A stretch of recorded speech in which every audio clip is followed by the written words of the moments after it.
Meu nome é Júlia de Oliveira Barros, aluna de Engenharia Química da Universidade Federal de Viçosa, e estarei apresentando um trabalho sobre aplicações da língua eletrônica potenciométrica como ferramenta de classificação e análise de alimentos.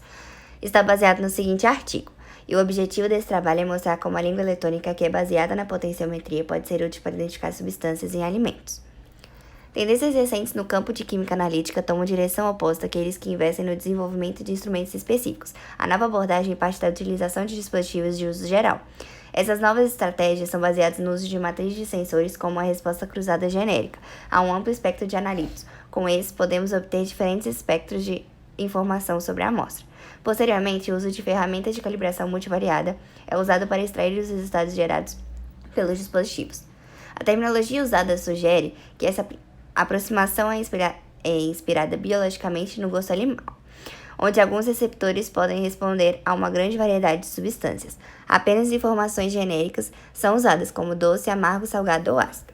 Nesse trabalho, aplicou-se a língua eletrônica na análise de alimentos para classificar vários tipos de águas comerciais, algumas bebidas à base de laranja e alguns chás.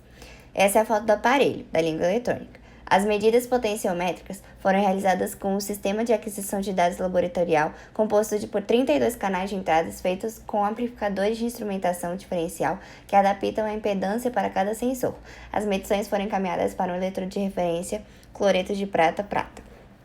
Os experimentos de classificação foram realizados primeiramente com padrões de água, depois com águas minerais comerciais, bebidas de laranja e finalmente com chás e preparações relacionadas. 38 amostras diferentes foram preparadas manualmente para gerar um modelo com alguma variabilidade controlada. Prepararam-se misturas de íons de amônio, potássio e cálcio, adicionando 1, 2 ou 3 íons simultaneamente a uma concentração baixa, média ou elevada, evitando que apenas um íon estivesse a uma concentração elevada. As medidas das amostras foram feitas em ordem aleatória e por potenciometria direta. Para melhorar a capacidade de classificação da aproximação, uma PCA foi aplicada ao conjunto de dados projetados manualmente, esperando reduzir o sistema em algumas variáveis. Quando o gráfico de PC1 versus PC2 ou PC1 versus PC3 foi representado, nenhum agrupamento direto de amostras foi observado. A visão mais clara pode ser observada com o gráfico de PC2 versus PC3, como indicado na figura do slide. Essa figura esboça como o PC2 classificou as amostras de acordo com o valor de pH, enquanto o PC3 discriminou entre íons cálcio de alto nível e íons amônio de alto nível. Além disso, é importante considerar o efeito de PCU devido à sua importância. Por essa razão, seus carregamentos podem ser revisados conforme detalhados na tabela. Aqui, as maiores contribuições, ou seja, os maiores efeitos de classificação foram destacados. A partir desses valores, é fácil deduzir o papel de PC1 para explicar a quantidade global de íons alcalinos. Finalmente, deve ser resumido que o sistema classifica os grupos iniciais de amostras como era esperado, pelo efeito de íons alcalinos, pelo nível de pH e entre os altos níveis de cálcio ou amônio. Para classificar entre as diferentes águas minerais, foi realizada uma análise de redução de dados de componentes principais com todos os dados dos 9 sensores potenciométricos, dessa vez corrigidos com a medição da solução de base. 23 diferentes amostras comerciais de água foram utilizadas. Todas as leituras potenciais foram feitas em triplicado. No gráfico da pontuação PC1 versus PC2, na figura do slide, o agrupamento de amostras é claramente visto. Como pode ser distinguido, o PC1 se separa em função da acidez, enquanto o PC2 se separa dependendo da quantidade total de íons alcalinos.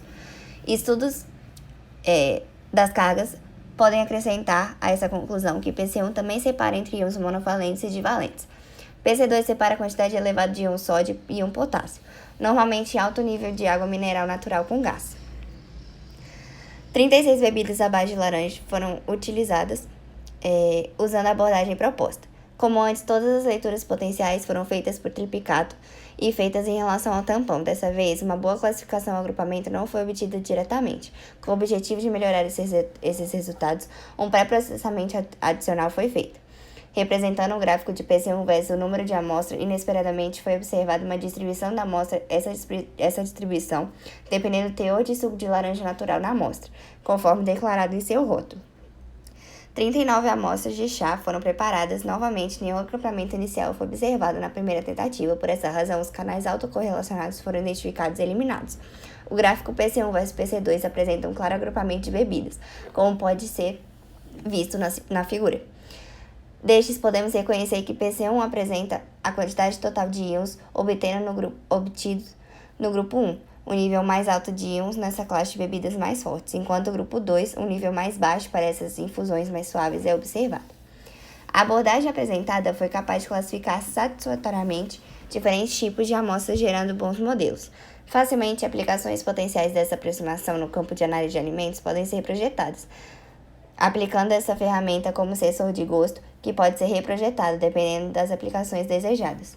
Obrigada.